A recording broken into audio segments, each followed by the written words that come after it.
Hello ಸ್ನೇಹಿತರೆ, Kannada fiction frighten ಚಾನಲ್ಗೆ ನಿಮ್ಮೆಲ್ಲರಿಗೂ ಸ್ವಾಗತ. ಇವತ್ತಿನ ಈ ವಿಡಿಯೋದಲ್ಲಿ ನಾನು ಇಂಡೋನೇಷ್ಯಾದಲ್ಲಿ ಇವತ್ತಿಗೂ ಕೂಡ ಚಾಲ್ತಿಯಲ್ಲಿರೋ ಒಂದು ಸಂಪ್ರದಾಯದ ಬಗ್ಗೆ ತಿಳಿಸ್ಕೊಡ್ತೀನಿ.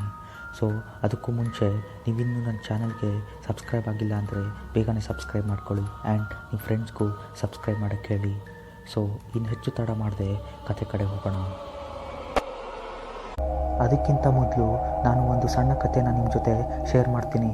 ಒಂದು ದಿನ ರಾತ್ರಿ ಇಂಡಿಯನ್ ಟ್ರಾವೆಲರ್ ಒಬ್ಬ ಇಂಡೋನೇಷ್ಯಾಗೆ ಟ್ರಿಪ್ಗೆ ಅಂತ ಹೋಗ್ತಾನೆ. 1 or 2 ವೀಕ್ ರಜೆ ಹಾಕಿ ಕೆಲಸ ಇವೆಲ್ಲದಿಂದ ದೂರ ಆಗಿ ತಿರ್ಲಿಕ್ಕೆ ಅಂತ ಹೋಗ್ತಾನೆ. ಇಂಡೋನೇಷ್ಯಾದಲ್ಲಿರೋ ಸುವಾಲಿಸಿ ಐಲ್ಯಾಂಡ್ಗೆ ಹೋಗ್ತಾನೆ.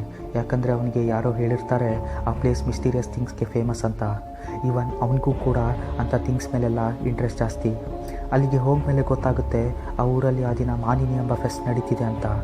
ಆದರೆ ಆಶ್ಚರ್ಯ ಏನಂದರೆ ಇಡೀ ಊರೇ ಖಾಲಿ ಇತ್ತು. ಫೆಸ್ಟ್ ಅಂತಾರೆ, ನೋಡಿದ್ರೆ ಜನನೇ ಇಲ್ಲ, ಇದು ಯಾವ ರೀತಿ ಫೆಸ್ಟ್ ಅಂತ ಮನಸ್ಸಲ್ಲೇ ಅಂದ್ಕೊಂಡು ಸುಮ್ಮನೆ ಮುಂದೆ ಹೋಗ್ತಾನೆ. ಸಿಟಿಯಿಂದ ಸುಮಾರು ದೂರ ಹೋಗ್ತಾನೆ. ಬಟ್ ಆ್ಯಕ್ಚುಲಿ ದಾರಿ ತಪ್ಪಿ ಕಾಡಿನ ಮಧ್ಯದಲ್ಲಿ ಸಿಕ್ಕಾಕೋತಾನೆ. ಆಗ ಅವನಿಗೆ ಮುಂದೆ ಏನೂ ಕಾಣಿಸಲ್ಲ, ಏಕೆಂದರೆ ಆ ಕಾಡು ಪೂರ್ತಿ ಕತ್ತಲಿನಿಂದ ಆವರಿಸುತ್ತೆ. ಆಗ ಅವನಿಗೆ ಯಾರೋ ದೂರದಲ್ಲಿ ನಿಂತು ತನ್ನನ್ನೇ ಕೈ ಬೀಸಿ ಕರೆಯುವಾಗೆ ಫೀಲ್ ಆಗ್ತದೆ. ಆ್ಯಂಡ್ ಅವನು ಅಲ್ಲಿಂದ ಓಡಿ ಯಾವುದೋ ಒಂದು ದಾರಿಗೆ ಸೇರ್ತಾನೆ. ಆ್ಯಂಡ್ ಆ ದಾರಿ ಅವನಿಗೆ ಆ ಊರಿನ ಸ್ಮಶಾನಕ್ಕೆ ಕರೆದುಕೊಂಡು ಹೋಗ್ತದೆ. ಅಲ್ಲಿ ಅವನಿಗೆ ಮತ್ತೊಂದು ಶಾಕ್ ಆಗಿರುತ್ತೆ. ಅದೇನೆಂದರೆ ಅಲ್ಲಿರುವ ಎಲ್ಲ ಸಮಾಧಿಗಳು ಓಪನ್ ಆಗಿರುತ್ತೆ. ಅಂದರೆ ಯಾರೋ ಸಮಾಧಿನ ತೋಡಿ ಅಲ್ಲಿದ್ದ ಎಲ್ಲ ಶವಗಳನ್ನು ತೊಗೊಂಡು ಹೋಗಿರ್ತಾರೆ. ಒಂದಲ್ಲ ಎರಡಲ್ಲ, ಅಷ್ಟು ಶವ ಇದ್ದ ಸಮಾಧಿನ ಯಾರು ತೋಡಿದ್ದು, ಏನು ನಡೀತಿದೆ ಊರಲ್ಲಿ ಅಂತ ಅದೇ ಕನ್ಫ್ಯೂಷನಲ್ಲಿ ಮುಂದೆ ನಡಲಿಕ್ಕೆ ಶುರು ಮಾಡ್ತಾನೆ. ಕೊನೆಗೂ ಒಂದು ಮನೆಗೆ ಹೋಗಿ ಸಹಾಯ ಕೇಳ್ತಾನೆ. ಅವರು ಅವನ್ನ ಒಳಗೆ ಕರೆದು ವಿಚಾರಿಸ್ತಾರೆ. ಎಲ್ಲ ಥರದ ವ್ಯವಸ್ಥೆ ಮಾಡಿ ಇಲ್ಲೇ ಮಲಗು ಅಂತ ಹೇಳಿ ಎಲ್ಲರೂ ಕೂಡ ಮಲಗಲಿಕ್ಕೆ ಹೋಗ್ತಾರೆ. ಮಧ್ಯರಾತ್ರಿಯಲ್ಲಿ ಯಾರದೋ ಪಿಸು ಮಾತು ಕೇಳಿ ಅವನಿಗೆ ಎಚ್ಚರ ಆಗ್ತದೆ.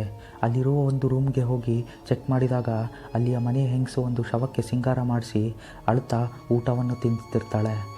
ಅದಲ್ಲದೆ ಮನೆ ಉಳಿದವರು ಕೂಡ ಶವದ ಮುಂದೆ ಕೂತು ಅಳ್ತಾ ಇರ್ತಾರೆ.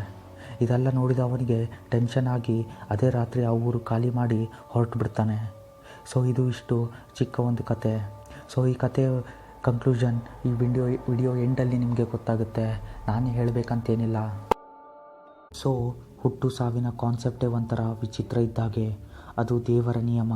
ನಮ್ಮ ಕೈಯಲ್ಲಿ ಏನೂ ಕೂಡ ಇಲ್ಲ, ಎಲ್ಲ ವಿಧಿಯ ಆಟ. ನಮ್ಮ ಲೈಫ್ನ ಒಂದು ವರ್ಸ್ಟ್ ಪಾರ್ಟ್ ಅಂದರೆ ನಮ್ಮ ಹತ್ತಿರದವ್ರನ್ನ ಕಳ್ಕೊಳ್ಳೋದು. ಆ್ಯಕ್ಚುಲಿ ಆ ಒಂದು ಎಕ್ಸ್ಪೀರಿಯೆನ್ಸ್ ಒಂಥರ ವರ್ಸ್ಟ್ ಇದ್ದ ಹಾಗೆ. ಅವ್ರನ್ನ ಒಂದು ಸಲ ಕಳೆದುಕೊಂಡ್ಮೇಲೆ ಅವ್ರ ನೆನಪುಗಳು ಮಾತ್ರ ನಮ್ಮ ಜೊತೆಯಲ್ಲಿ ಶಾಶ್ವತವಾಗಿ ಉಳಿಯೋದು. ಇಲ್ಲ ಅವ್ರ ಫೋಟೋ ನೋಡಿ, ಅವ್ರು ಯೂಸ್ ಮಾಡ್ತಿದ್ದ ಥಿಂಗ್ಸ್ ನೋಡಿ ಅವ್ರನ್ನ ನೆನಪು ಮಾಡ್ಕೊಳ್ಳೋದು ಬಿಟ್ಟರೆ ನಮ್ಮ ಹತ್ತಿರ ಬೇರೆ ದಾರಿ ಇಲ್ಲ. ಅವರು ಇರೋ ಜಾಗಕ್ಕಂತೂ ಹೋಗೋಕ್ಕಾಗಲ್ಲ. 1-2 ದಿನ ಕೊರಗಿ ಅವ್ರನ್ನ ಮತ್ತೆ ಮರ್ತು ಬಿಡ್ತೀವಿ. ಇಷ್ಟೆಲ್ಲ ಯಾಕೆ ಹೇಳ್ತಿದ್ದೀನಿ ಅಂದರೆ ಆಫ್ಟರ್ ಡೆತ್ ಕೂಡ ಒಂದು ಲೈಫ್ ಇದೆ ಅಂತ ನಂಬೋ ಕೆಲವೊಂದು ಸಮುದಾಯದವರು ಇಂಡೋನೇಷ್ಯಾದಲ್ಲಿ ಈಗಲೂ ಕೂಡ ಇದ್ದಾರೆ. ಅವರ ಒಂದು ವಿಚಿತ್ರವಾದ ಸಂಪ್ರದಾಯದ ಬಗ್ಗೆ ನೀವು ಕೇಳಿದರೆ ಆಶ್ಚರ್ಯ ಆಗ್ಬೋದು.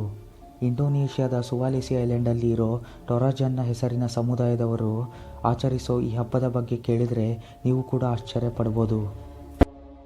ಇಲ್ಲಿನ ಜನರು ಪ್ರತಿ 3 ವರ್ಷಕ್ಕೆ ಒಂದು ಸಲ ಮಾನಿನಿ ಹೆಸರಿನ ಒಂದು ಹಬ್ಬವನ್ನು ಆಚರಿಸ್ತಾರೆ.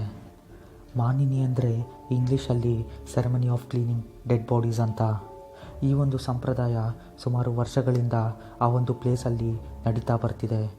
ಅಲ್ಲಿನ ಜನರು ತಮ್ಮ ಸಂಬಂಧಿಕರ ಶವಗಳನ್ನು ಪ್ರತಿ 3 ವರ್ಷಕ್ಕೆ ಒಮ್ಮೆ ಸ್ಮಶಾನದಿಂದ ತೆಗೆದು ಮನೆಗೆ ತಂದು ಅದನ್ನು ಶುದ್ಧೀಕರಿಸಿ ಅದಕ್ಕೆ ಹೊಸ ಬಟ್ಟೆನ ತೋಡಿಸಿ ಅದರ ಜೊತೆ ಊಟ ಮಾಡೋದು, ಟೈಮ್ ಸ್ಪೆಂಡ್ ಮಾಡೋದು ಅಂತೆಲ್ಲ ಮಾಡ್ತಾರೆ.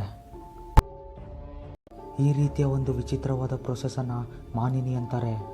ಹಾಗೆ ಮತ್ತೊಂದು ವಿಷಯ, ಅಲ್ಲಿನ ಜನರು ಶವಗಳನ್ನ ಸುಡಲ್ಲ, ಬದಲಾಗಿ ಮಮ್ಮಿಗಳನ್ನು ಮಾಡಿ ಉಯ್ದಿಟ್ಟಿರ್ತಾರೆ.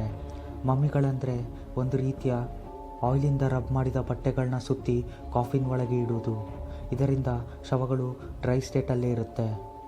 ಮಮ್ಮಿಗಳ ಹಾಗೆ ಮಾಡದೇ ಇದ್ದರೆ ಆಫ್ಕೋರ್ಸ್ ಅದು ಸವಿದು ಸ್ಕೆಲಿಟನ್ ಆಗಿಬಿಡುತ್ತೆ. ಮನೆಯಲ್ಲಿ ಶವಗಳನ್ನ ಇಡಲಿಕ್ಕೆ ಟೈಮ್ ಇರೋದು ಅವರಿಗೆ ಕೇವಲ 1 ವಾರ ಮಾತ್ರ. ಮುಗಿದು ಬಂದ ವ್ಯಕ್ತಿಗಳನ್ನ ಮತ್ತೆ ಅವರು ನೋಡೋದು 3 ವರ್ಷ ಆದಮೇಲೆ. ಈ ರೀತಿಯಾಗಿ ತಮ್ಮ ಸಂಬಂಧಿಕರ ಶವಗಳನ್ನ ತಂದು ಮನೆಯಲ್ಲಿ ಇಟ್ಕೊಳ್ಳೋದು ಅವರಿಗೆ ಒಂಥರ ಗಿಫ್ಟ್ ಇದ್ದ ಹಾಗೆ. ಶವಗಳ ಜೊತೆ ಫೋಟೋ ತೆಗೆಸ್ಕೊಳ್ಳೋದು ಅಂತೆಲ್ಲ ಹಲವಾರು ಥಿಂಗ್ಸ್ಗಳನ್ನೆಲ್ಲ ಮಾಡ್ತಾರೆ. ಇದೊಂಥರ ವಿಚಿತ್ರ ಅನಿಸುತ್ತೆ. ನಮ್ಮ ಕಡೆ ಎಲ್ಲ ಈ ರೀತಿಯಾಗಿ ಮಾಡೋದಕ್ಕೆ ಚಾನ್ಸೇ ಇಲ್ಲ. ಯಾಕಂದರೆ ಸತ್ತಾದ ನಂತರ ಒಬ್ಬ ವ್ಯಕ್ತಿನ ನಾವು ದೆವ್ವ ಅಂತಲೇ ಕರೆಯೋದು. ಅಲ್ಲಿಯ ಜನರ ಪ್ರಕಾರ ಆ ರೀತಿಯಾಗಿ ಮಾಡಿದರೆ ಸತ್ತ ಜನರ ಆಶೀರ್ವಾದ ಅವ್ರ ಮೇಲೆ ಯಾವಾಗಲೂ ಇರುತ್ತೆ ಅಂತ. ಇದಿಷ್ಟು ಆ ಆಚರಣೆಯ ಕೆಲವೊಂದು ವಿಷಯಗಳು. ಸೊ ಇದಿಷ್ಟು ಇವತ್ತಿನ ವಿಡಿಯೋ. ನಿಮಗೆ ಇಷ್ಟ ಆಯಿತು ಅಂತ ಅಂದ್ಕೋತೀನಿ. ಆ್ಯಂಡ್ ಮತ್ತೊಂದು ವಿಡಿಯೋದಲ್ಲಿ ಮತ್ತೆ ಸಿಗ್ತೀನಿ. ಅಲ್ಲಿವರೆಗೂ ಥ್ಯಾಂಕ್ ಯು ಫಾರ್ ವಾಚಿಂಗ್.